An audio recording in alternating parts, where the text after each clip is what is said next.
It's been said that race is the biggest conundrum of the 21st century. How we view people based upon their ethnic heritage and whether or not visually they reflect that heritage has become a question without an answer in this society. And that brings us to our guest for this edition of In Their Shoes.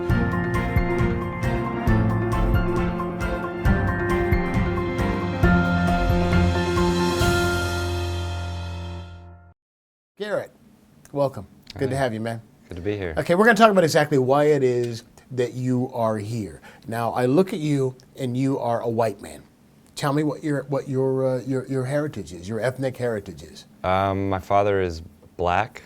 Well, I'm black American, and my mom is Dutch. And somewhere far enough down the line, my father is also Dutch, but that's far enough down the line that it doesn't really. It's like a drop in a pond at that point. So Is your father visually identifiable as African American? yeah, So he's walking down the street, you know, oh, there's a... He's light, but he's visually identifiable. Yeah. And you're not. No, I guess not. I mean, because you could do what they used to call back in the day pass. You can pass. I mean, there are stories that go back to slavery days of African Americans who visually did not look African American. They moved into white society and completely ignored that part of their heritage. Tell me what that situation has been like for you, being half African American, but visually you don't look it. Comical and sad, and I guess stressful. It's life, so it's life like everyone else's life. It's just. Tell me about comical. You say comical, like for example, have you ever dated a woman who did not know, and then you bring her home to meet your parents, and it's like, oh. Well, no, because it's such a part of my life that you're gonna find out if you know me long enough. So there's no time frame at which I've ever brought somebody home that quickly that they didn't know already. But what's funny is that nobody ever believes me. Ever. Really? And then they're shocked when they're saying, I don't believe you, elicits almost no response from me. I'm like, well, I don't care whether you believe me. I'm not telling you so that you can believe me. And then the next statement is, I thought you were joking. I was like, well, why would I joke about that? Well, because you joke around. I was like, that's not even a funny joke. Like, I'd like to think that I have a sense of humor and that I'm a funny person. That's just not even comical. So that's always how it goes. First, I don't believe you. Then I thought you were joking, and then so. Now you have a unique perspective on being able to view treatment of African Americans in this society.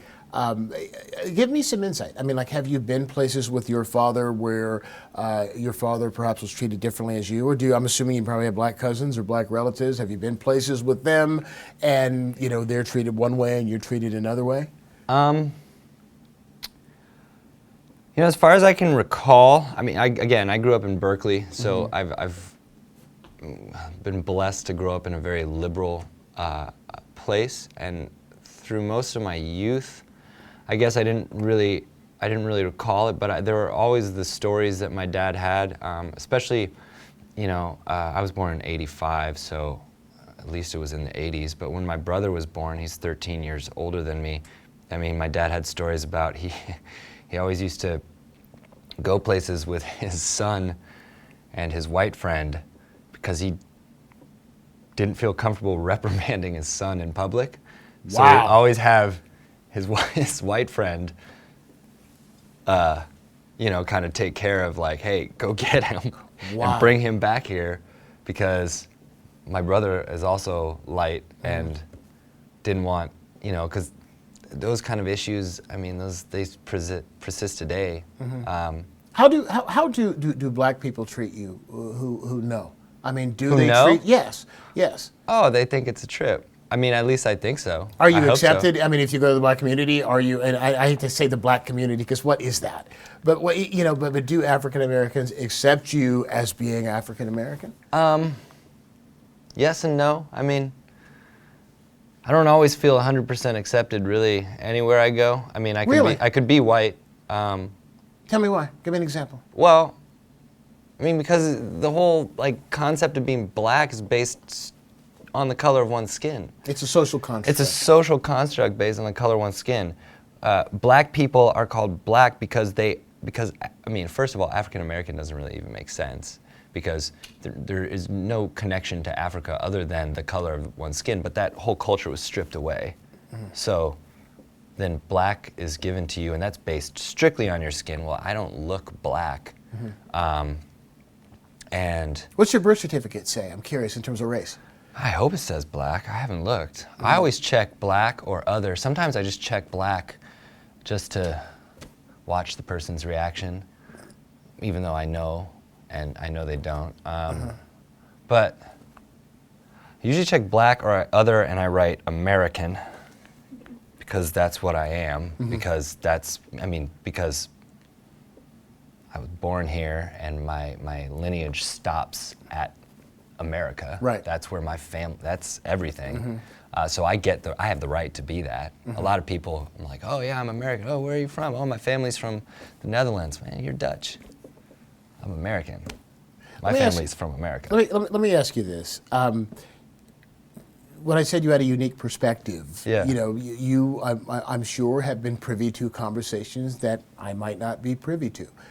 Meaning, do people, when you're around white people, do they say things who don't know that you're half African American or half black? Do they say things that you don't think that they would say in front of you or around you if you had darker skin?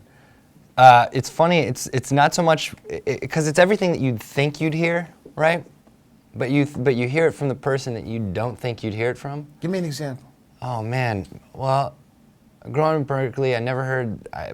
I don't even like this word. I never heard the word nigger until I went to Massachusetts, which in Berkeley I was like, oh yeah, Berkeley, liberal, you know, blue. Diverse. Massachusetts, blue, wrong, like super conservative, a lot of prejudice, and people just kind of let it out, and they didn't care, and some people were like, oh, like super apologetic. Some people would get offended when I would tell them. The people I respected the most were like, man, I don't care. I was like, oh, cool, you're just a racist. That's cool. At least I know you are. Well, when you say from people you wouldn't expect to hear from, you mean like who? Like people? Oh, who, like, I mean, like... And what kind of stuff? Like people that are like sometimes, maybe my good friend. I haven't known, so I went to Massachusetts for a year in prep school, so I was in a prep school. But, you know, you meet somebody and they're a cool person, you have tons of interests, you're going along your day-to-day, you think you know the person, and the next thing you know, they're cracking all these jokes, and you're like, hey man, that's not really that cool. And then they kind of turn on you and they're like, what? You're lying. That's not funny. I'm like, man, like it's not cool. It doesn't matter what I look like. It's not cool, A. B, I'm telling you, it's my family, so you are offending me. And then they get, instead of apologetic, instead of like thinking about, hey, man, wow, I was just doing that. Then they get upset. And you're like, why are you upset? What did I do to you? Wow. I just told you that's not cool. I mean, there was one guy, I actually really liked him because, again, he said to me, man, I don't care. He's like, and then next thing I know, he had black friends that looked black. He was saying the same damn thing. I was like, you're just a weird dude, but hey, at least you're yourself and you're honest and you're upfront. I can respect that. Have you ever had any issues? Again, we talked about dating earlier, bringing somebody home and there being have you ever had any issues as a result of what your background is in terms of dating, or some girl's father who was upset? And I mean, well, let me ask you this: do you date black women, white women, Asian women? I mean, does it matter to you? I mean, I date. You date across the board? Across the board. I mean, primarily, I guess I've dated white women, but I've also been. I mean, I grew up in Berkeley, but I went and lived in Massachusetts, then Ohio, and then Chicago. I mean, there's a lot of white people in the Midwest. I mean, especially in like the middle of Ohio, there's like Podunk. There's a lot of white people. So I kind of was just around it. So and was then there ever an issue when they found out? I mean, was there ever a girl you dated and a lot of had people, an issue? A lot of people thought it was quite novel, which was actually, which was like also kind of irritating. I'm like, that's not really that. So then I kind of had this epiphany the other day I don't want to get myself in trouble with I mean, I don't date people just because of what they look like, but I was like, my sister, actually it was my sister that said, Garrett, you need to stop dating white women. You need to date a strong black woman like your grandma, like your aunt, like me, and who can just tell you what they want and what you need to do. So you just, because that's how your dad was. That's how you were raised, to just kind of be like, yeah, well, what do you want me to do? And then I guess that's different for the white people that I've been dating. They were like, tell me what to do. I'm like, I don't, you decide. You're the one that cares. I don't care. But anyway, so long story short, so one of her rules was that I needed to find a person of culture and ethnicity other than the prescribed norm of the United States of America. And when she said that to me, I started branching out and looking elsewhere, and I started to realize, you know, it's really interesting to just explore other cultures. I think you can. I don't really want something that's just like me. So now I've started more and more to date outside. It broadens your horizons. Broadens my horizons, and it's not really race based. I mean, just somebody who is different than me, who has different experiences than me, or who doesn't assume that I am a way. It's pretty cool. So that's what I started to do. But I've also, yeah, I guess I don't have much more to say about that. Okay, well, let me ask you this is the last question, and that is, if there was one thing that you struggled the most with because of your racial duality, we'll put it that way, your racial duality, what would that one thing be? If there's one thing that you struggle with, it could be an internal struggle or just a struggle with the rest of the world. What's that struggle? What is it? I mean, I guess the biggest struggle is very few people, at least in my, I mean, I guess maybe everybody does, I don't know, but it's hard to be, it's half of who I am, right? It's, and I don't come from just I come from a highly educated, affluent black family. I mean, we have 6 generations of college graduates. I mean, you name one other family, white or black, that has 6 generations of college graduates, and a lot of them with higher degrees. I come from a proud, affluent, strong black family that was blessed to get education from way back when, like right after slavery.